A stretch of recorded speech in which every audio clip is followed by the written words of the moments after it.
Yes, Doc. Ikaw mag-opening prayer, bro? Ngayon na po. Sige, start tayo. Sige, pray po tayo mga kapatid. Sa ngalan ng Ama, ng Anak, ng Espiritu Santo. Amen. Maraming salamat po, aming Ama, sa biyayang muli ng pagkakataong ito na kami po ay makakapakinig ng aral na inyo pong inihanda sa pamamagitan ni Brother Ditching para sa kapakinabangan naming lahat na tinulot mong maparito ngayon sa virtual na pagtitipong ito. Yan din naman sa bawat pagkakataon na ito po ay masumpungan din ng iba sa pamamagitan ng playback nito sa anumang social media platform na may upload ang pagtatalakay sa paksang ito. Na naniniwala kami naglalayo na mahikayat ang bawat isa na aming mapagsumikapang mapatulad sa iyong anak na aming Panginoon. Gabayan mo po ang kabuuan ng programang ito at lubusang proteksyonan sa anumang balakid na maaaring gawin ng kalaban upang gambalain ang daloy ng pagpapahayag. Our Father who art in heaven, hallowed be thy name. Thy kingdom come, thy will be done on earth as it is in heaven. Give us this day our daily bread. Forgive us our sins as we forgive those sin against us. Do not bring us to the test, but deliver us from evil. Amen. Hail Mary, full of grace, the Lord is with you. Blessed are you amongst women, and blessed is the fruit of thy womb, Jesus. Holy Mary, Mother of God, pray for us sinners now and at the hour of our death. Amen.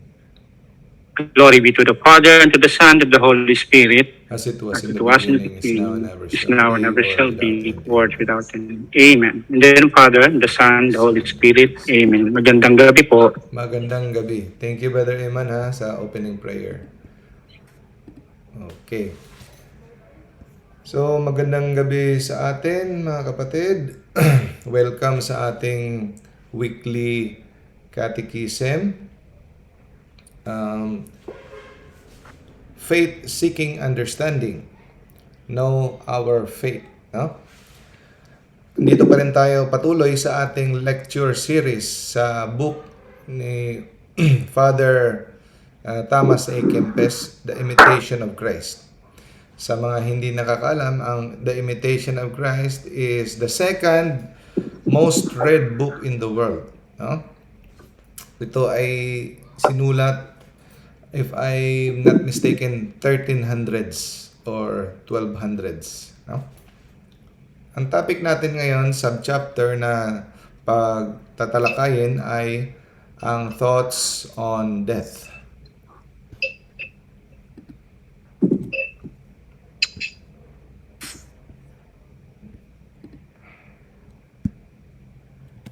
Okay. Daanan muna natin tong compunction of heart. Ano po yung compunction, mga kapatid? Ang compunction ay magkaparehos ng meaning sa contrition or pagsisisi o pagninilay-nilay ng ating mga sariling mga pagkukulang sa Diyos. Compunction. Ang compunction, ito ay biyaya galing sa Diyos. At itong ating hingiin ito sa Diyos na magkaroon tayo ng pagsisisi na ating matanggap at ma-realize, kung sa English pa, ating maunawaan na tayo ay maraming pagkukulang sa Diyos. Ang itong realization, ang pagmumuni-muni o pagninilay-nilay ng ating kakulangan, hindi ito mangyayari kung tayo ay labis na nagagalak sa mga kasiyahan ng mundo. Tayo ay nadidistract sa mga kaginhawaan at mga kahalayan ng mundo. No? If you wish to make progress in virtue, live in the fear of the Lord. Do not look for too much freedom, discipline your senses, and shun pointless curiosities. So, andito tayo. Lahat tayo siguro na nakikinig ngayon, no? Sa mga sumusunod, sumasabaybay, naghahangad na maging lalago ang ating antas ng espiritualidad.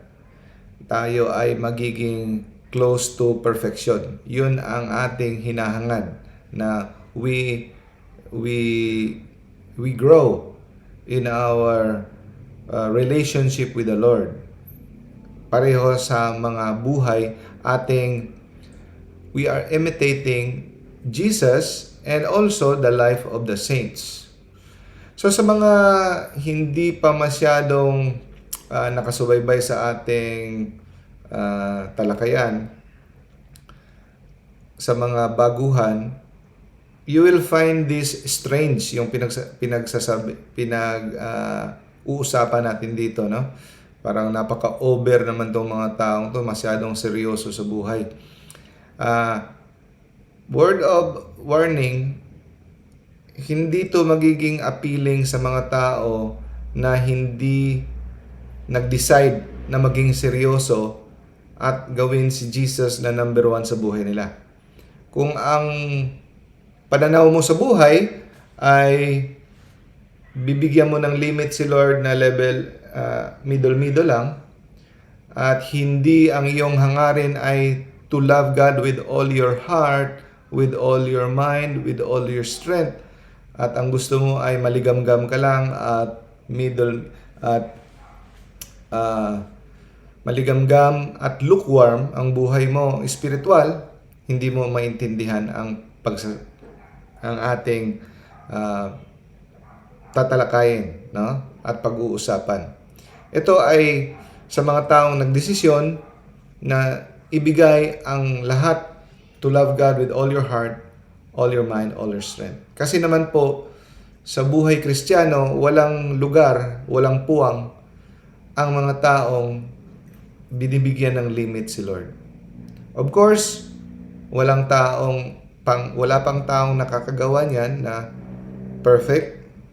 Wala pang taong nakaabot ng perfection na nagmahal sa Diyos ng lubos, buong puso, wala pa. Pero lahat tayo ay ina-expect ni Lord na yun ay ang ating hangarin. So, dapat habang tayo nakikinig, yan ang ating mindset para hindi ikaw malito kung bakit ito yung pinag-uusapan natin. So, kung gusto mo daw tumaas at lumago ang iyong antas ng iyong kabanalan or virtues, kasi yan ang hahanapin sa atin ni Lord, ang ating personal virtues. Kung gusto mong lumago, number 1 ay ikaw ay mamuhay na may takot sa Diyos. No? At saka, number 1 yung may takot ka sa Diyos. I-explain ko mamaya kung anong takot sa Diyos. Kasi ito ay parating na may misinterpret. And then, iwasan ang labis na kalayaan. Yung you want to do whatever you want. No? Ito ay hadlang para ikaw ay tumaas ang iyong closeness kay Lord. At isang gagawin mo ay you have to discipline your senses. Anong mga senses natin? Sense of touch, sense of hearing, sense of sight, sense of taste. Didisiplinahin mo. Ipasailalim mo sa iyong control. Huwag mong hayaan na na tumakbo na walang pakundangan ang iyong mga senses. The senses, you want to enjoy the senses parati. You have to discipline it. Put it under control. And then, iwasan mo ang mga walang kabuluhang kuryosidad. Yan. Dahil sa ating sobrang kuryoso. Like, anong ginagawa ng Facebook? Pinaapaanting niya ang ating kuryosidad. Di ba? May mga thumbnail. Nakukuryos tayo. Click tayo ng click. Ano na ba ang buhay nito? O kumusta itong buhay na itong kapitbahay ko? Sinesearch natin ang mga buhay nila. So, mga walang kabuluhang curiosities, iwasan natin. Kung gusto mong mag-progress in virtue. No? So, yan ang dapat ang hangarin natin. Kagaya ng sabi sa Proverbs at saka sa Psalm, the fear of the Lord is the beginning of wisdom. No? May nakausap akong isang manager ng malaking drug company. Sabi niya, atheist siya. Unang-una, bakit atheist siya? Ayaw na niya dong sinasabi na the fear of the Lord. Kakatakutan natin ang Diyos. Ang Diyos, bakit natin kakatakutan? Di ba? Ano yun? Anong klaseng Diyos yan, kakatakutan? Kasi po, mga kapatid, ang language ng English ay limited. No? Kailangan mong malaman ang original language sa Hebrew or Aramaic or Greek or Latin kasi sinali na ito sa English. Ang ibig sabihin ng fear of the Lord ay hindi yan takot na nasisindak ka na para siyang zombie or monster or siya ay ng parang malupit na master. Ang ibig sabihin ng fear of the Lord ay nahahabag ka sa Diyos, nire-respeto mo siya at binibigay mo ang kaukulang respeto para sa isang Diyos na tagapaglikha, na iniisip mo ang Diyos sa lahat ng iyong ginagawa, meaning ang iyong buhay ay guided by in reverence of God. So hindi yung gumagawa ka lang ng mga bagay na walang pag-acknowledge kay Lord. So yan ang ibig sabihin ng fear of the Lord. Hindi ibig sabihin natatakot ka dahil siya ay malupit. Okay, balik tayo. The man who considers and meditates on his exiled state, and many dangers of soul can find true happiness. So ang tao daw na nagmumuni-muni, pinagninilayan ang kaniyang totoong sitwasyon dito sa mundo bilang estranghero. So kung alam niya ang totoong estado ng kanyang buhay bilang estranghero, hindi permanenteng bahay dito sa mundo, at kung alam niya kung ano ang mga napakaraming mga panganib na nakaabang sa kanyang kaluluwa, pag ito ay kanyang pagninilayan, maari siyang makahanap, pwede siyang magkaroon ng totoong kaligayahan dito sa mundo. Paano ka magkaroon ng totoong kaligayahan? Kung alam mo itong mga bagay na ito. Kung alam mo na ang estado ng buhay mo dito ay isang estranghero, stranger, exile. Hindi mo ito permanente na bahay. At kung ikaw ay isang tao na parating nagbabantay, na alam mo na maraming panganib na nakaabang para sa iyong kaligtasan. So kung isa kang taong ganon, maari mong matuklasan ang totoong kaligayahan dito sa mundo. Okay. Now, marami sa atin nagbubunyi, nagsasaya, ngunit sa halip, dapat sa totoo lang, kung tutuusin, dapat tayo ay nagluluksa. Dahil marami tayo, kung alam lang natin ang totoong sitwasyon ng ating kaluluwa, meron tayong sapat na dahilan para mag-umiyak at maghinagpis at magluksa dahil sa ating pagkukulang sa Diyos. Walang totoong kaligayahan, walang totoong kalayaan kung ang ating buhay ay hindi nakatatag sa takot sa Diyos. Kung ang buhay mo ay iniisip mo lang siya kung linggo lang, hindi mo siya iniisip sa kada gawa mo ng desisyon, sa kada pakikitungo mo sa tao, sa pag hindi mo isinalang-alang parati ang Diyos, na hindi mo siya kinakatakutan, hindi mo siya pinaparangalan. So, ang iyong tinatamasang kalayaan at kaligayahan ngayon ay hindi totoo. Ito ay mga walang kabuluhang kaligayahan. Mapalad ang isang tao kung siya ay marunong magtaboy ng mga balakid. Marunong siya magtaboy ng mga distraction dito sa mundo. At kanyang ilagay ang kanyang sarili sa banal na pagsisisi, holy compunction. Bakit napaka big deal ng holy compunction? Ating sasabihin yan mamaya. Okay. So, minsan, nade-depress tayo, nalulungkot tayo, gusto mong magkaroon ng prayer life. Gusto mo magkaroon ng prayer life, hindi mo magagawa. Kung maka-pray ka naman ng mabuti, pagkabukas, nag-fail ka naman. Gusto mong iwanan tong klaseng bad habit, no? Huwag kang malungkot. Ang gagawin mo lang ay gumawa ng magandang habit. Kasi kung ang bad habit ay mapapalitan ng good habit. Yun ang gagawin mo. So gumawa ka ng good habit. Para maging habit ang isang bagay, gagawin mo ito ng ilang araw, no? Maraming araw at magiging habit na ito. So, always remember, bad habit can be replaced by good habit. So, hanggang ngayon, lahat tayo, struggle natin ang pagkakaroon ng healthy prayer life. Di ba? Mas madaling mag-fasting kumpara sa mag-pray. Mas madaling magbigay ng pera sa mga mahihirap. Mas madaling gumawa ng project kumpara sa mag-pray. No? Na ang ating kaluluwa ay parang allergic talaga sa prayer na umupo lang, lumuhod, at sa tahimik, kakausap sa Diyos. Parang napaka-boring, parang allergy tayo. Na-realize ko yan. No? Nagpa-fasting ako ng 3 times a week. Minsan, realize ako, Lord, ang dali pa palang mag-fasting kumpara sa mag-pray. No? Kasi ang hirap ilagay ang iyong sarili na lumuhod lang or umupo at magninilay-nilay, bigyan ng oras si Lord na hindi mo naman naririnig, sa puso mo lang, no? So, habit is overcome by habit. Next, if you leave man alone, they will leave you alone to do what you do.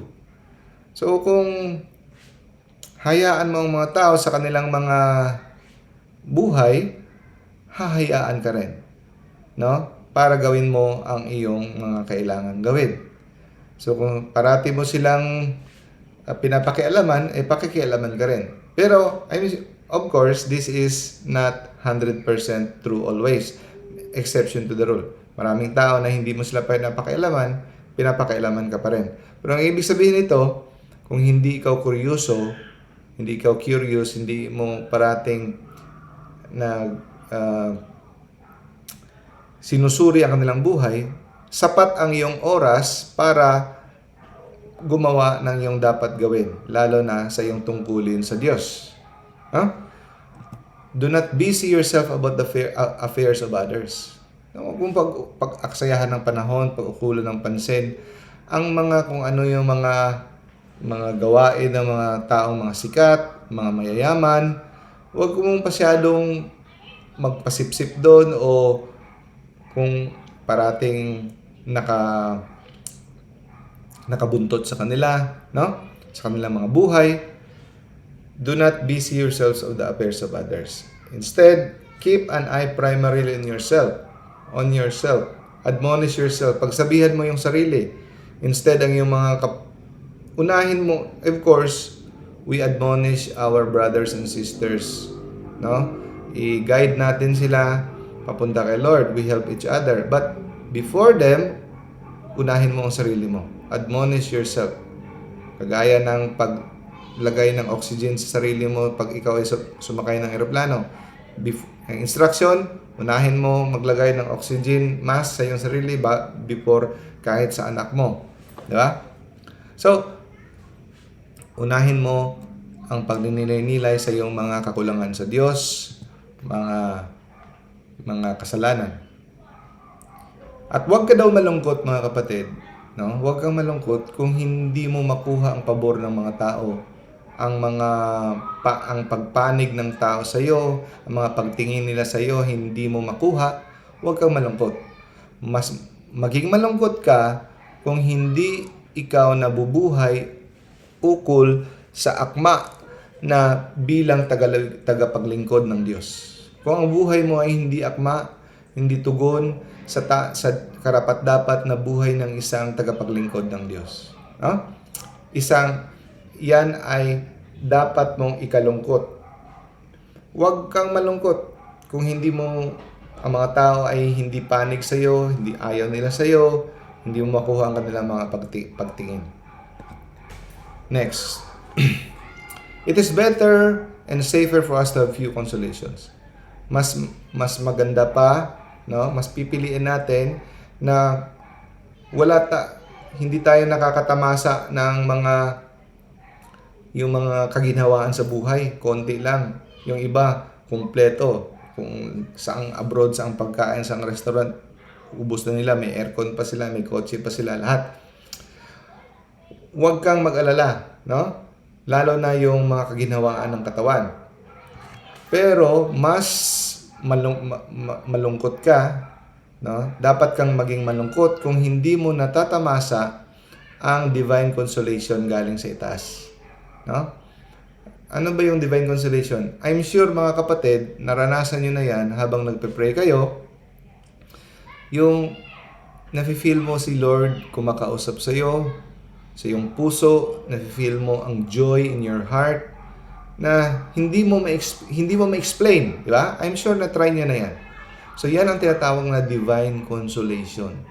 Yung iba talaga ang happiness at joy sa heart mo pag ikaw ay nag-meditate, you're being close to God. Yun ang divine consolation. Kasalanan mo yan kung hindi mo natatamasa yan dahil mas pinipili mo pa ang maghabol ng mga outward satisfaction sa buhay, panonood ng TV, panonood ng Facebook, o anong mga kaligayahan na mga external. So kung hindi mo natatamasa ang divine consolation, kakulangan mo yan. Okay. So, at meron namang iba, every time na mag-pray sila, they expect na si Lord ay magbibigay ng divine consolation sa kanila. No. We don't deserve divine consolation. We don't deserve it. So kung totoo kang humble at mapagkumbaba, you accept that we are servants, naghahantay tayo sa ating Diyos kung bibigyan niya tayo ng biyaya.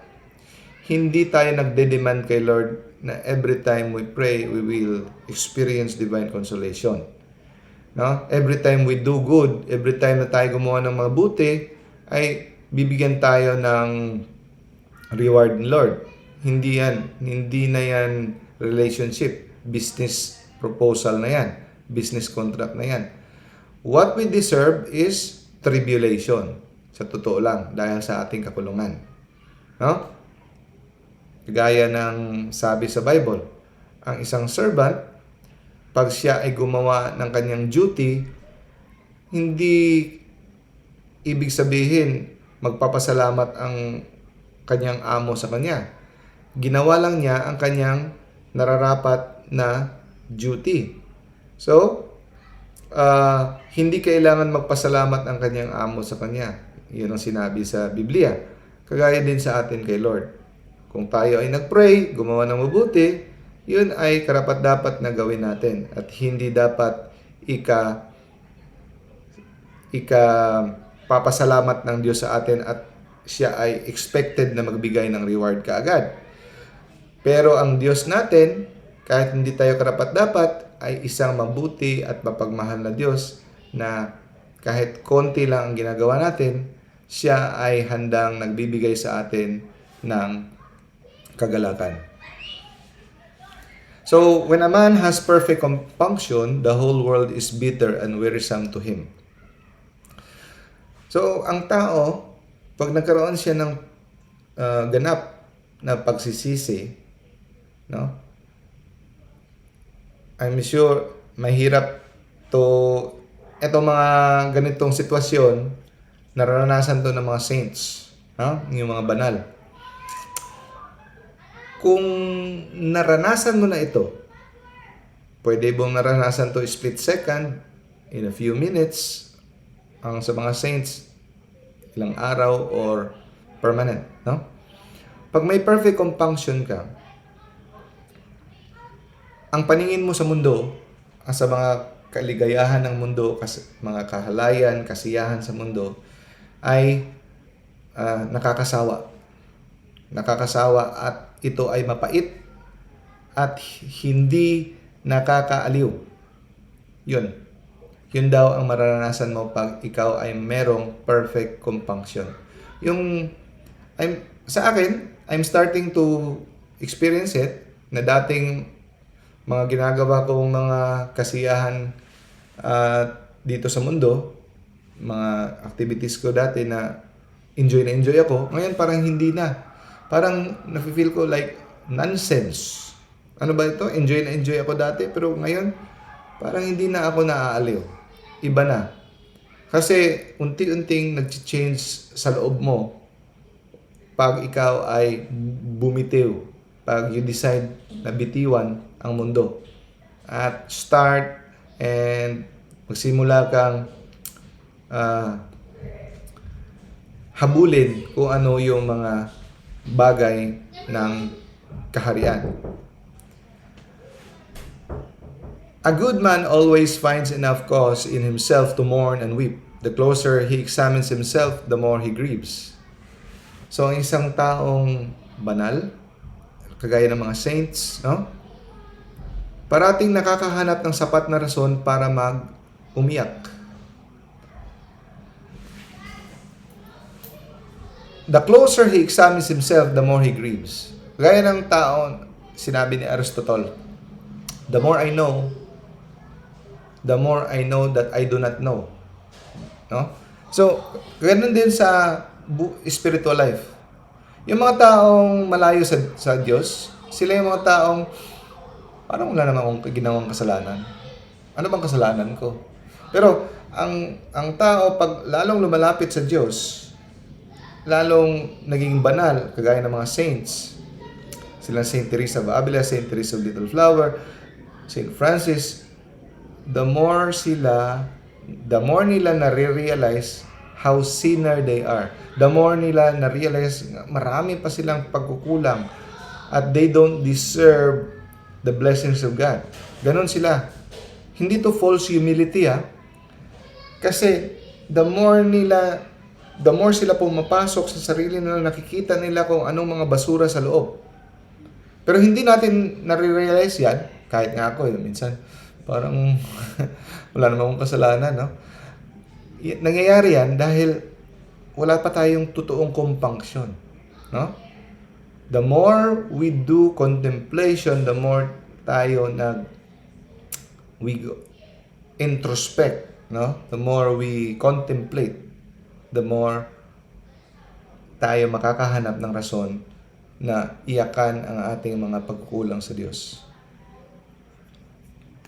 So kung iisipin lang kung daw natin ang ating nakabinbin na kamatayan, if we think more of an early death, sa halip na tayo ay mag-iisip kung ano dapat kahaba ang buhay natin, kung ating isipin parati kung ano kalapit ang parating na kamatayan natin, no? The more natin i-correct ang ating self. If you think upon your death more often than how your life should be, you will surely strive earnestly to improve. No? Kaya hindi masama ang pag-iisip ng ating kamatayan, mga kapatid. No? Yan ang sikreto. How to improve? Always think about your death. How soon your death will be. If you think always of your death, rather than long life, you will earnestly correct yourself. At if you seriously consider daw ano ang kasakitan ng impyerno o purgatorio,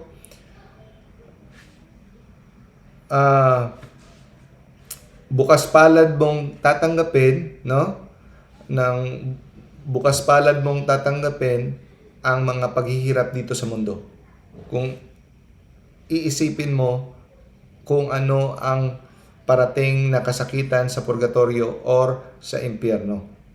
Kasi yung mga kasakitan dito, mga pagdurusa dito sa mundo, ang pagdidisiplina sa sarili, paghihirap, ay walang katiting yan kumpara sa kabilang buhay na mga pasakit. Pero kaya lang, dahil itong mga bagay na ito ay hindi umaabot sa ating mga puso, no? Hindi umaabot, hindi tumatagos kasi hindi natin napagninilayan, Kaya hanggang ngayon, hindi tayo apektado at tayo ay nagiging walang pakialam. Bakit? Dahil tayo ay nag-i-enjoy sa mga worldly pleasures.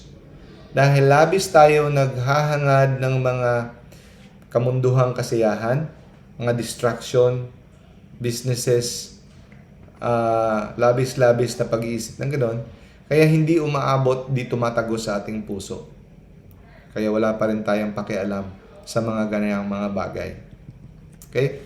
Kaya we have to pray humbly to the Lord na bigyan tayo ng spirit of compassion. Kaya yun kung nagtataka nga ako paano ba ginagawa ng mga santo yan, na ang banal-banal na nila, pero meron pa rin silang holy fear na baka sila ay maimpyerno.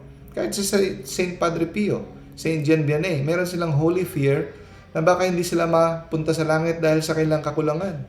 Hindi yan unhealthy, but it is a humility.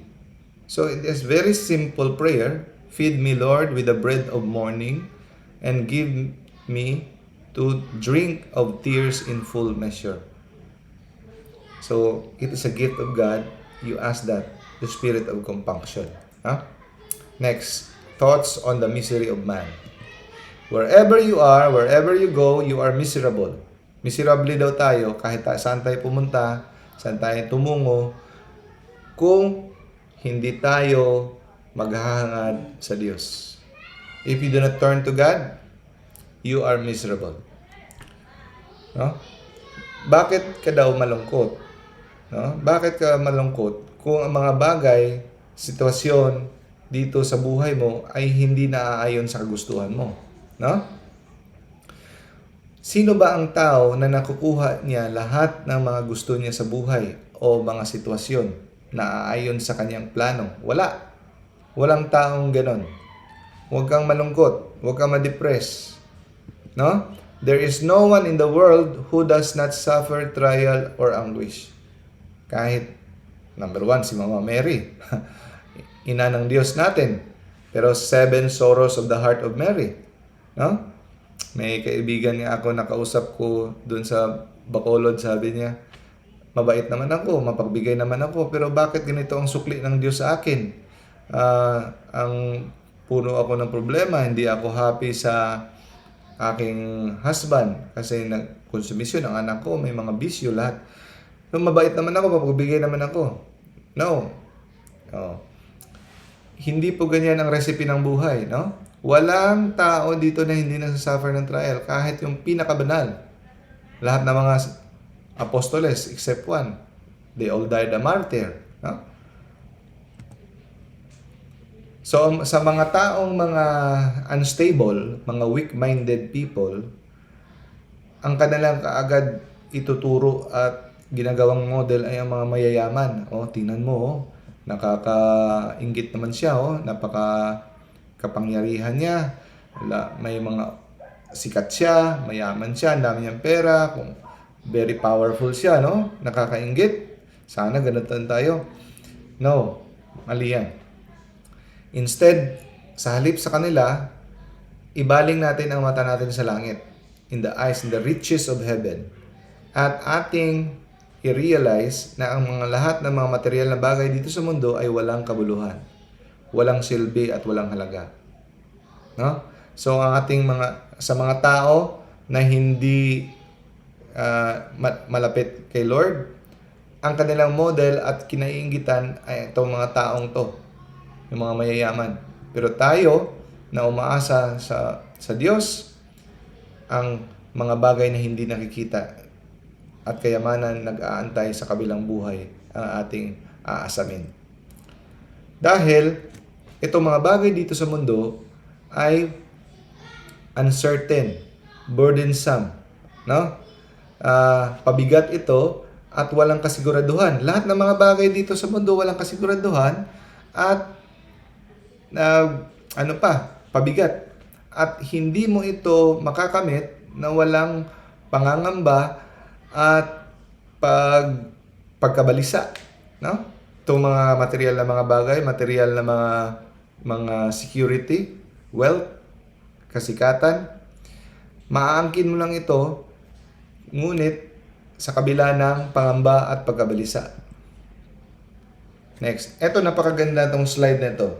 Always remember this. Man's happiness does not consist in the possession of abundant goods.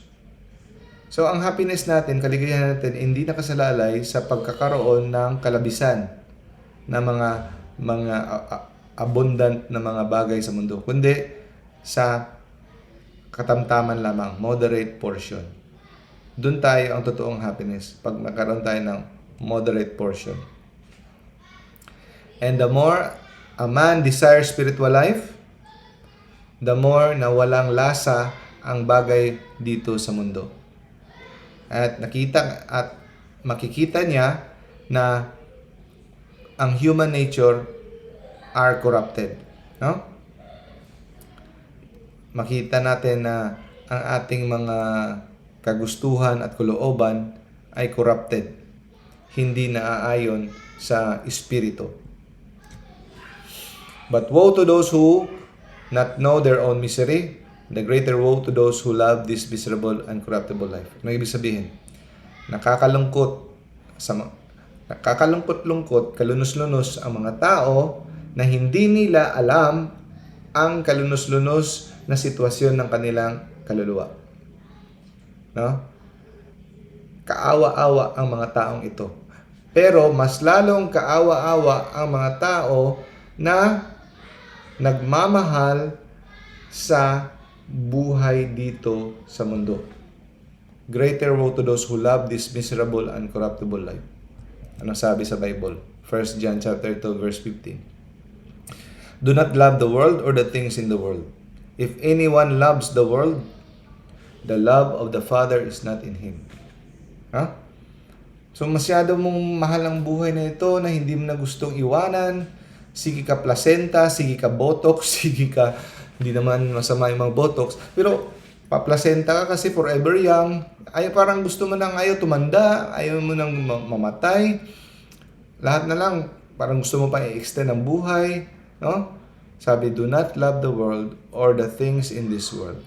If anyone loves the world, the love of the Father is not in him. Sabi nga ni Jesus, di ba? Who loses his life shall find it. Who wants to find his life will lose it. Pero, may mga tao na dahil sa labis na pagmamahal sa mundo nito, sa buhay nila dito sa mundo na ayaw nilang mawala. No? Gaya ng iba. Kung gusto mong mabuhay na matagal, huwag kang mag-witness. No? Kasi if you mag-witness ka, mamamatay ka na madali. So, yan ang example na labis na pagmamahal sa kanilang buhay. Anong other term ng witness sa Hebrew? Martyr. No? So, itong mga taong ito, yung mga mundong tao na to, kung hahayaan na silang mabuhay na walang hanggan dito sa mundo, hindi nila iisipin ang Diyos. Hindi nila iisipin ang kaharian ng Diyos. No? They love this life so much that if they could live here always, they would care nothing for the kingdom of God.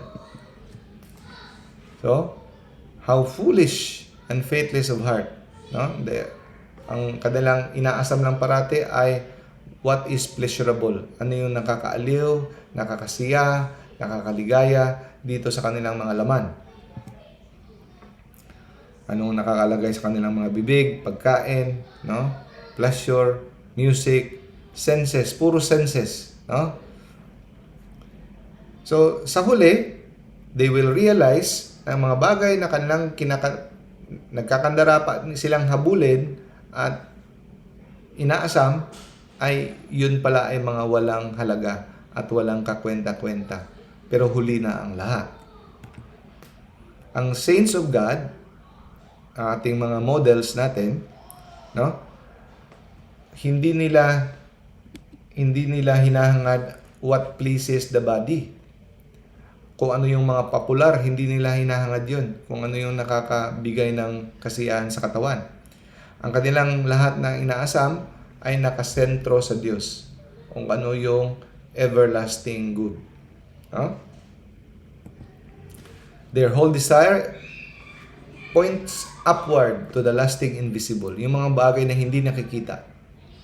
No? Kasi alam nila, yung mga bagay na nakikita ay humihila sa kanila pababa. So, ngayon alam na natin ito, arise. Huwag ano pang hinihintay natin. Now is the time to act. Hindi bukas, hindi next week, hindi next year. Now is the time to act. Now is the proper time to amend. No? So, ngayon alam na natin. So, before tayo magpahinga, saan tayo mapapahinga? Sa kaharian ng Diyos. Before tayo mamahinga sa ating struggle, because we are church militant, we have to struggle in this life. We have to put in our body into subjection, no? Para ating ma-disiplina at matanggal ang mga bisyo sa ating katawan. As long as we live, no? Hangga't tayo nabubuhay, hindi tayo magiging malaya sa pakikibaka. hindi tayo titigil yan, no? So, we cannot be free from sin. Ibig sabihin yan, venial sin. Kasi pwede naman tayo mabuhay na walang mortal sin. Example niyan si Saint Teresa of Little Flower, hanggang namatay siya, wala siyang kahit isang mortal sin. Nor live without weariness and sorrow. Kaakibat natin parati ang sorrow and weariness. So, you have to realize that para hindi ka ma-depress. Pag ganyan ang mindset mo, you're always ready. Therefore, we must have patience and await this mercy of God until our mortality is swallowed up. Huh? We must have patience.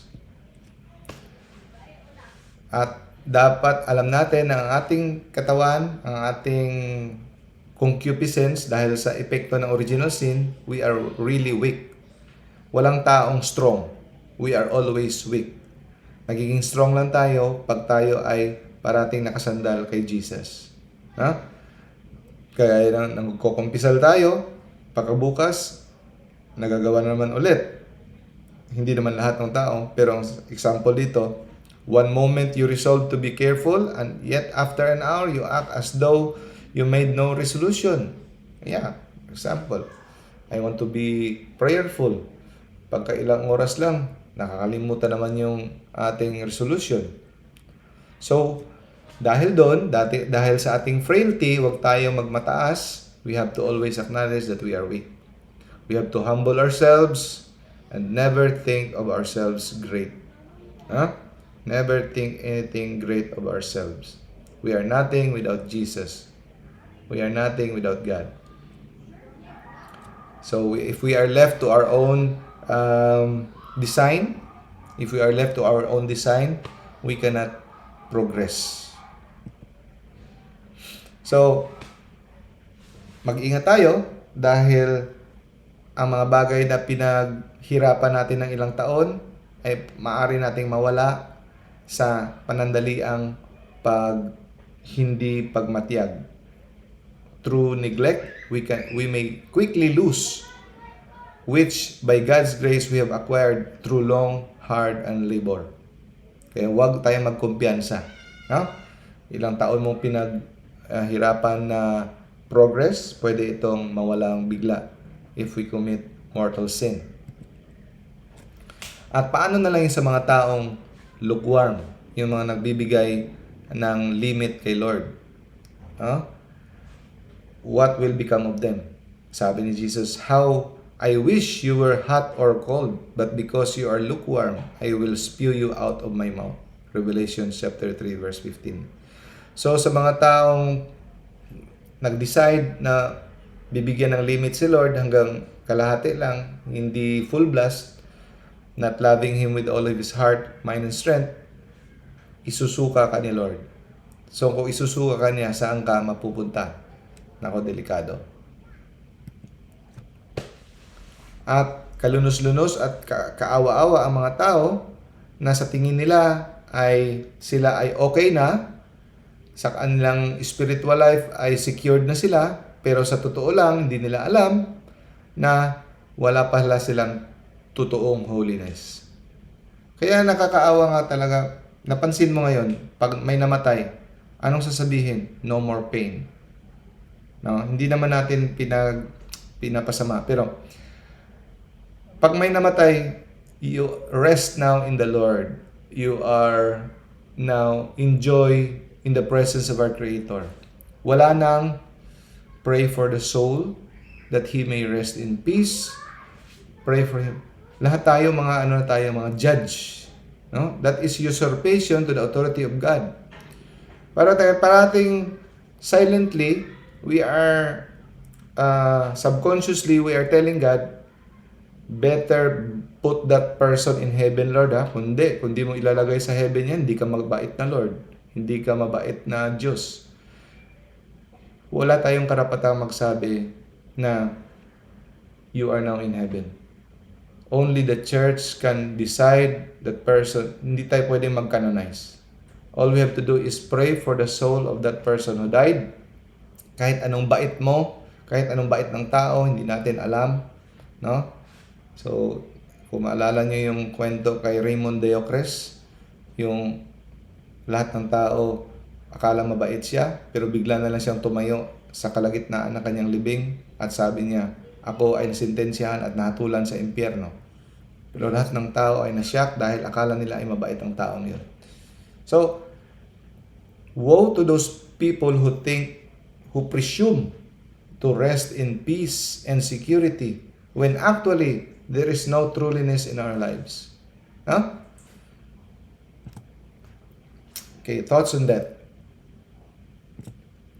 Very quickly, there will be an end of you here. Hindi mo lang alam? Pwedeng bukas, pwedeng mamaya, pwedeng next week. There's an end of you here. No? Ang tanong, paano na lang ikaw sa kabilang buhay? Today we live, tomorrow, hindi na tayo nakikita. Last week, we buried our sister. May she rest in peace. Please pray for her, Titata. Parati nakikita pa, yun ang parati kong fans. Pag nag-post ako sa Facebook, sa Messenger, parating nagla-like. Ngayon, wala na. Tomorrow we see them, now wala na. Mamimiss mo, di ba? Tayo rin. Ngayon, andito pa tayo, but we never know. Kahit ang sigla-sigla mo pa, bigla ka lang magka-atake sa puso, no? And then, kung hindi tayo nakikita, out of sight, out of mind. No, kala natin, ay, maalala tayo. No. Madali lang tayong makalimutan. We are seen no more and we are quickly forgotten. The dullness and the hardness of heart. No? Na tayo ay parati lang tumatanaw sa present. Pero hindi natin pinaghahandaan ang parating. Therefore, in every deed and every thought, no, dapat we should act as though we are to die this very day. Kung anong ang ating mga pag-iisip at mga ginagawa, dapat isipin natin na mamamatay na tayo ngayong araw. O di ba? Kung isipin mo ang iyong mindset ay mamamatay ka na, di ba? Magpapakabait ka, aayusin mo yung buhay mo. So, dapat yun dapat ang ating mindset. Act as though you were to die this very day. So, wag kang mag-act na, sige, mag-inom-inuman muna ako, itong gagawin ko kasi may bukas pa. No. Always think that you will die today. So, kung yan ang mindset mo, siyempre, mag-iingat ka talaga sa gagawin mo. If you had a good conscience, you would not fear death. Totoo yan. Hindi ka matatakot kung ikaw ay you are at peace with the Lord. You have a good conscience. You don't have mortal sin. You are always trying to do the will of God. Hindi ka matatakot sa kamatayan. Pero kung ikaw ay nabubuhay sa kasalanan at walang pakialam sa Diyos, sabihin mo, wag muna Lord, wag muna Lord. wag muna hindi pa ako handa. Dapat hindi ganun. Dapat you live every day that you are ready. Dapat ready ka every day. So kung hindi ka nga handa ngayon, kailan? Di ba? Sabi nga dito, mas kakatakutan natin ang kasalanan kumpara sa kamatayan. It is better to avoid sin than fear death. Ang dapat natin katakutan ang kasalanan, hindi ang kamatayan. Kung hindi ka handa ngayon, paano ka maging handa bukas? Walang kasiguraduhan, walang katiyakan ang bukas. At paano mo masasabi na ikaw ay makakaabot ng bukas? Ha? How will you be prepared tomorrow if you are not prepared today? Ganun pa rin yan. Yung bukas mo, bukas pa rin. What good is it to live a long life when we amend so little? No? Ano daw ang benepisyo na mabuhay tayo ng matagal kung anong silbi na mahaba ang buhay natin, hindi naman tayo lumalago. Hindi naman natin nawawasto ang ating mga pagkakulang. Hindi naman lumalago ang ating kabanalan. A long life does not always benefit. Hindi ibig sabihin dahil mahaba ang buhay mo ay good news para sa iyo. Kasi kadalasan habang humahaba ang buhay mo, lalong dumadami ang kasalanan mo. Lalo kang ang ibang tao, mas lalong napapasama habang nabubuhay. Yung iba nga, mas maikli ang buhay, mas banal. Mas malaki ang oportunidad na magkaipon ng mga kasalanan. Sabi dito, no? A long life does not always benefit us, but on the contrary, frequently adds to our sin and guilt. Kung nakakatakot ang mamatay, mas nakakatakot minsan ang mabuhay ng matagal. Bakit? Kasi kung ngayon, pagkatapos mong nagkumpisal, you are in the state of grace, sigurado ka na sa langit, sigurado ka nang maligtas. Pero pag nabuhay ka na matagal, baka pwede sa kalaunan, di mo alam, nagkasala ka at ikaw ay namatay in the state of mortal sin. So, hindi always long life ay maganda. Sabi dito, if it is terrifying to die, it can also be more dangerous to live longer. So, mapalad ang tao na parati niyang iniisip ang kanyang kamatayan. Always before his eyes. And always prepare for that every day. Dati, no?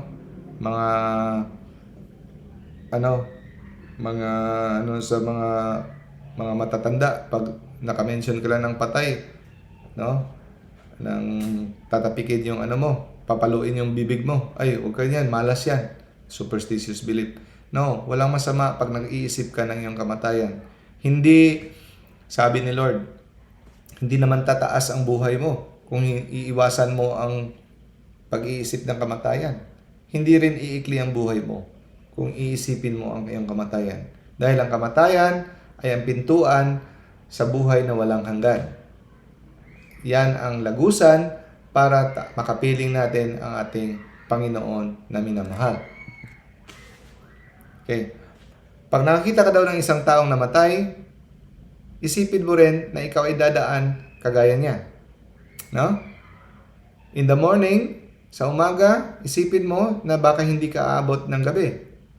At kung ikaw ay umabot ng gabi, baka hindi ka aabot ng umaga. Be always ready, mga kapatid. Therefore, so live that death will never take you unprepared. Ikaw dapat ay mamumuhay na hindi ikaw madatnan ng kamatayan na hindi nakahanda. Ang buhay mo dapat ay designed na ready to die always. You have to be ready to die always. Meaning, you have to be in the state of sanctifying grace always. Hindi lang in the state of grace, but live doing the will of God as much as you can, the best that you can. No? Many die suddenly and unexpectedly, for in the unexpected hour, the Son of God will come. Diba? Sabi sa Bible, the Son of God will come in an unexpected. So, dalawang meaning yan. The second coming and your particular death. Pag ikaw ay ikaw ay namatay, the Son of Man have come already. Pagdating ng huling sandali, the last hour, mag-iiba yung pananaw mo sa buhay. Yung mga kahit sino dyan, si Anton LaVey, he is a Satanist. Before siya namatay, ang sabi niya, in the last minute, sabi niya, what have I done? What have I done? Nakakita siya ng mga monster before siya mamatay. Si Anton LaVey. So, huli na ang pagsisisi. At the last hour of our life, mag-iiba ang pananaw mo at pagsisisihan mo na sinayang mo ang buhay mo at naging tamad ka at binaliwala mo ang mga bagay na mga biyaya na binigay sa iyo ni Lord. At makikita mo na ang mga bagay na mga iyong pinaghangad na mga material ay wala palang halaga. At pinag-aaksayahan mo ang mga bagay na dapat bigyan mo ng halaga. So, magbabaligtad siya pag malapit ka nang mamatay. So, mapalad ng mga tao na parating umaasam at sumisikap, no? Na maging handa. So, para maging happy death, ito ang gagawin natin. This will give a man great expectation of a happy death, perfect contempt of the world, lively desire to advance in virtue, a love for discipline, the work of penance, readiness to obey, self-denial, endurance of every hardship for the love of Christ. So, handa kang magkaroon ng mga discomfort, kahirapan, sakripisyo, inconvenience, no? Mga distorbo sa buhay. Handa kang tanggapin yan for the love of Christ. Disiplinahin mo yung katawan mo, no? Love of discipline. Yun ang magbibigay sa atin ng happy death. You can do many good works when in good health. Huwag mong sayangin yung good health mo. Pwede kang magawang maraming mga bagay para sa Diyos at sa kapwa. At kasi kung hintayin mo pa, magkakasakit ka, maraming tao, konti lang ang tao na nagiging mabuti ang kanilang espiritual na kalagayan kung sila ay may sakit na. Hindi ibig sabihin na wala ka na magagawa para sa kaharian ng Diyos kung ikaw ay may sakit. Ang ibig sabihin nun, minsan lang, huwag mong hintayin na ikaw ay magkasakit na at nakaratay na sa higaan bago ka magsilbi sa Diyos. Kasi maraming tao na pag nagkaroon ng sakit ay inaaway ang Diyos at hindi na marunong magdasal kung sila ay nagkasakit na. At imbis mapalapit, lumalayo-layo lalo sa Diyos. Do not put your trust on friends or relatives, no? Para sa iyong kaluluwa. Yung pag namatay ka, umaasa ka na dasalan ka nila, pamisahan ka nila, huwag kang masyadong umasa doon. Bakit? Maraming tao, pag ikaw ay namatay, makakalimutan ka na. Hindi na magpapamisa sa iyo. So, huwag mong iasa yung kaligtasan sa kanila. Ngayon pa lang, kumayod ka na. No? It is better to provide now. Send some good account ahead of you. Anong ibig sabihin na magpadala ka ng mga good accounts? Sabi ni Jesus, store riches up in heaven. So, hindi mo madadala ang kayamanan mo sa langit. No? Sa kabilang buhay, hindi mo madadala. Ang madadala mo lang kung anong binibigay mo sa iyong kapwa at para sa Diyos. So, yung lahat ng mga binitawan mong kayamanan, binigay mo sa iyong kapwa, yun ang madadala mo. Huh? So, send some good account ahead of you. Hindi ka pa dumadating doon, nauna na sila doon. binigay mo, yung mga sacrifices mo, mga tithes mo, mga alms giving mo, no? At yung mga good works mo. So, kailan ka gagawa? Ngayon na. Now is the acceptable time. Now is the day of salvation. Huwag mo nang balang araw pa, no? So, how sad that you do not spend the time in which you might purchase everlasting life in a better way. So, anong ibig sabihin nito? Ngayon ang better way. Kasi kung you die in the state of grace, pero marami kang temporal punishments, marami ka pang venial sins, marami ka pang temporal punishments, hindi na better way yan ang pagbabayaran mo sa purgatorio. Now, buhay ka pa, makakagain ka pa ng indulgences, makakagain ka pa ng remission of your temporal punishments through almsgiving, penance, good works, prayer. No? So, huwag mong sayangin. At especially, indulgences na binigay ni Lord para sa simbahan. So, time will come daw, darating ang araw, na maghahangad ka ng kahit isang oras lang na extension. Na sayang. Kasi pag malapit na ikaw mamatay, ang spiritual life mo, ang spiritual world bubukas. Marirealize mo kung anong dapat.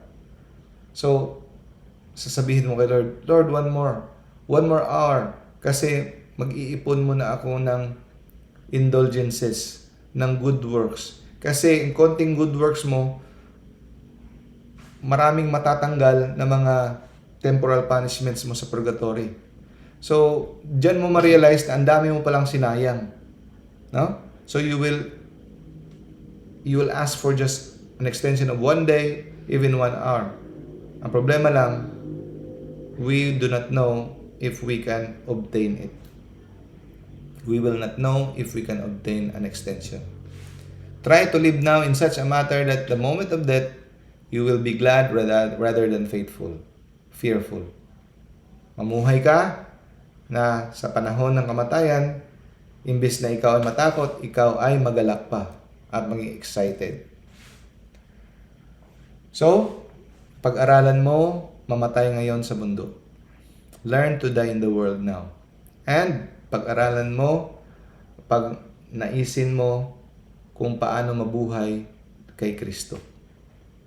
Magsimula ka ng mabuhay kay Kristo at mamatay sa mundo. Hindi mo pwedeng hawakan ang dalawang mundo. Spiritual world and material world. Bitiwan mo yung isa. And strive. Hindi mo pwedeng mag-enjoy ka sa world, mag-enjoy ka rin sa heaven. Discipline your body, die in the world, and begin to live in heaven in Christ. Keep your body by penitence. Ipasailalim mo sa disiplina iyong katawan. And magkakaroon ka ng sure confidence of the kingdom. Sabi, sino mag-aalala sa iyo kung ikaw ay mamatay na? Who will pray for you? No? Do now what you can. Do now what you can. Because you do not know when you will die. You do not know when you will. What your fate will be after death. Hindi mo rin alam. Ang karamihan ng tao, nakakita lang ng konting kabaitan, langit na kaagad. No. The judgment of God is different from the judgment of man. No? Gather for yourselves the riches of immortality while you have time. Think of nothing but your salvation. Care only for the things of God. Yun lang isipin mo. Things of God for your salvation. Anything is useless. Anything is worthless. Sabi ni Saint John Vianney. Make friends for yourself now by honoring the saints of God, by imitating their action. Kasi, pag ikaw ay nagiging close sa mga santo, sa mga saints, you honor them by imitating their life and their action. If you die, they will pray for you na mapadali ang pagpasok mo sa langit. Kasi karamihan sa atin, pag namatay, mayroong natitirang mga temporal punishments, mga venial sins. Hindi pa purified, no? Karamihan sa atin. So, if you die, they will receive you in the everlasting dwellings. They will pray for you. They will intercede for you. Habang buhay ka, make friends with the saints. Make friends for yourselves now by honoring the saints of God by imitating their actions. Nabasa niyo ba itong parable na ito? Dati, nagtataka ako kung anong meaning ng parable na ito. Pero ngayon, when I read the Imitation of Christ, naging maliwanag sa akin ang meaning ng parable na ito. Ito, basahin ko. There was a rich man whose manager was accused of wasting his possession. So he called him and asked him, "What is this I hear about you? Give an account of your management because you cannot be manager any longer." So hindi ka na manager, sisante na kita. Hindi ka marunong maging manager, medyo delinquent. Ang ibig sabihin nito mga kapatid, sinisingil ka na ni Lord, namatay ka na may mga temporal punishments at saka mga venial sins. So, bibigyan ka ng accounting, meaning dadaan ka ng purgatorio. Accounting, namatay ka na, no? So, yan ang ibig sabihin. Give an account of your management. So, you will give an account of all the careless words that you said. Diba? Sa Bible. Okay. And the manager said to him, "What shall I do now? My master is taking away my job." Meaning, Lord, God is taking away my life. So, mamatay ka na, no? And then, alam ko na kung anong gagawin ko. When I lose my job, when I lose my life, people here will welcome me into their houses. Yan ang sasabi sa Imitation of Christ. They may receive you into their everlasting dwellings. No? So, he called each one of his master's debtors. May nakautang din. So, ibig sabihin ito, mga tao to na nasa purgatorio, may mga utang. So, paano ito? And he asked, "How much do you owe my master?" 900 gallons of olive oil.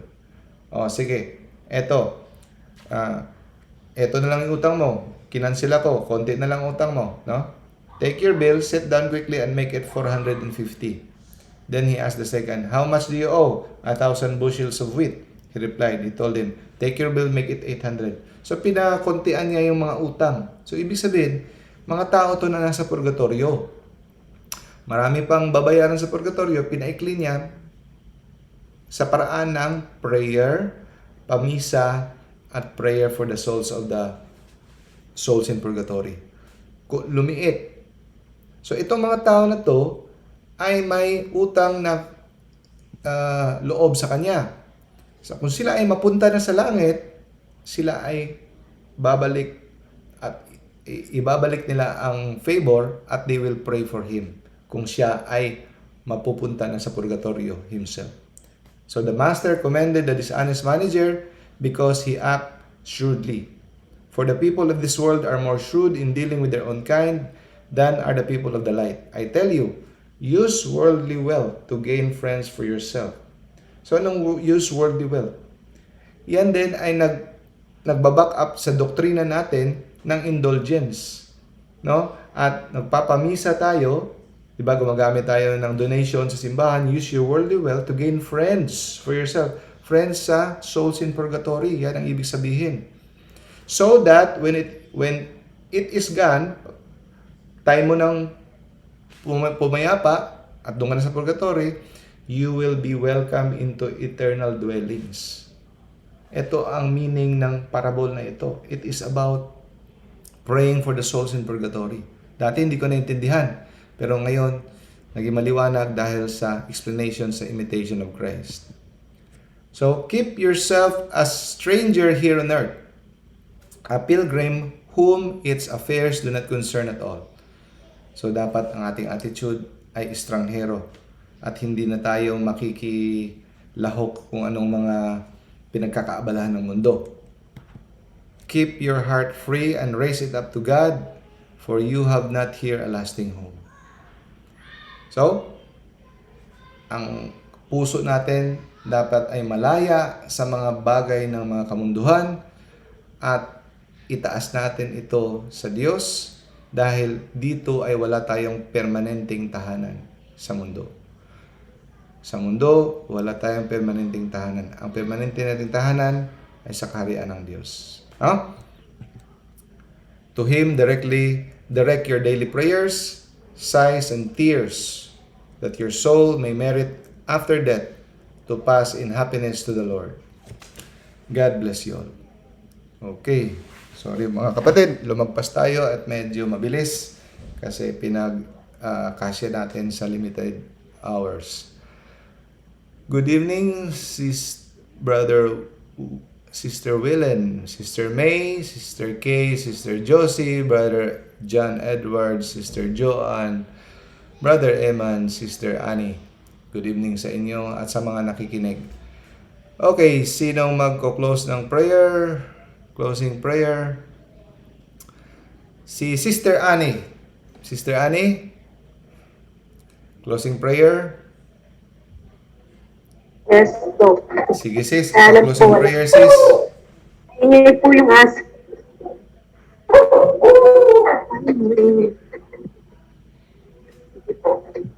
Okay sis. Pangalan naman. Ama, Anak, Espiritu Santo. Amen.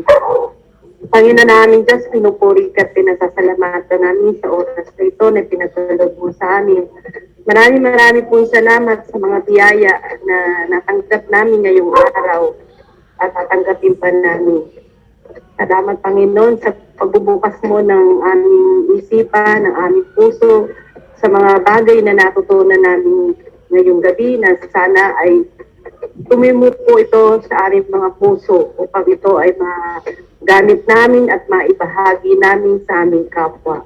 Maraming po salamat. Ama namin sumasalangit ka, sambahin ang ngalan mo, mapasamin ang kaharian mo, sundin ang loob mo dito sa lupa para na sa langit. Bigyan mo po kami ngayon ng aming kakanin. Sa araw-araw, patawarin mo kami sa mga sala para ng pagpatawad namin sa nagkakasala sa amin. At huwag mo kami pahintulot sa tuksoy at diyan mo kami sa lahat. Aba, Ginoong Maria, napupuno ka ng grasya, ang Panginoon Diyos ay sumasa iyo. Bukod kang pinagpala sa babaeng lahat at pinagpala naman ay iyo anak ng Jesus. Santa Maria, Ina ng Diyos, panalangin mo may anong kasalanan ngayon at po kami na. Amen. Luwalhati sa Ama, sa Anak at sa Espiritu Santo, kaparanan sa una, ngayon magpakailanman ang kasawalang hanggan. Amen. Sa ngalan ng Ama, ng Anak at ng Espiritu Santo. Amen. Magandang gabi po sa inyong lahat. Thank you, Sister Annie. Thank you sa lahat, brothers and sisters. Bye-bye. God bless. You can always contact me sa Messenger if you have questions. Bye. Yes. Bye. God bless. Thank you, Doc. Thank you. Sis May. Bye-bye.